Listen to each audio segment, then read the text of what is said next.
In today's video, I'm going to teach you how to create new appointment meeting in Microsoft Outlook. Fast 2025 guide. We'll use Outlook on the web so you can follow along from any browser. Start by searching for Microsoft Outlook, open the official site, and sign in with your account. Make sure you're in the correct mailbox if you use more than one. You'll know you're in the right place when you see your inbox and your profile icon in the corner. Next, switch from mail to your calendar. Look for the calendar icon on the left sidebar and click it. This is where all your appointments and meetings live. You can view your schedule by day, week, or work week. Choose whatever helps you see your availability clearly. To create something new, click the New Event button near the top. Outlook uses this for both personal appointments and meetings with others, so you only need this one option. Give your event a clear title. Think of it as the headline people will see on their calendars and in their inbox.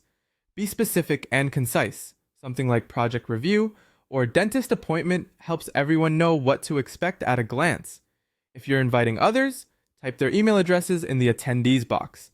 Outlook will suggest contacts as you type, and you can add multiple people if needed.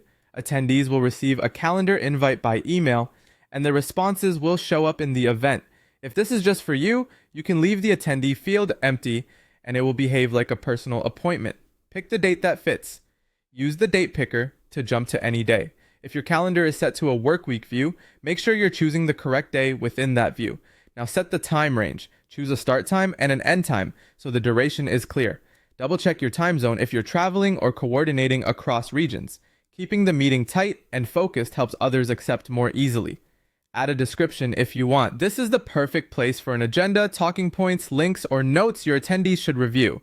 Clear context here can save time and reduce back and forth messages later. When everything looks right, click send. Outlook will distribute the invites and add the event to your calendar. If you didn't add attendees, it will simply save the appointment to your schedule. That's it. You've created a new appointment or meeting in Outlook quickly and cleanly. Follow these same steps anytime you need to schedule something, and you'll keep your calendar organized and your team informed.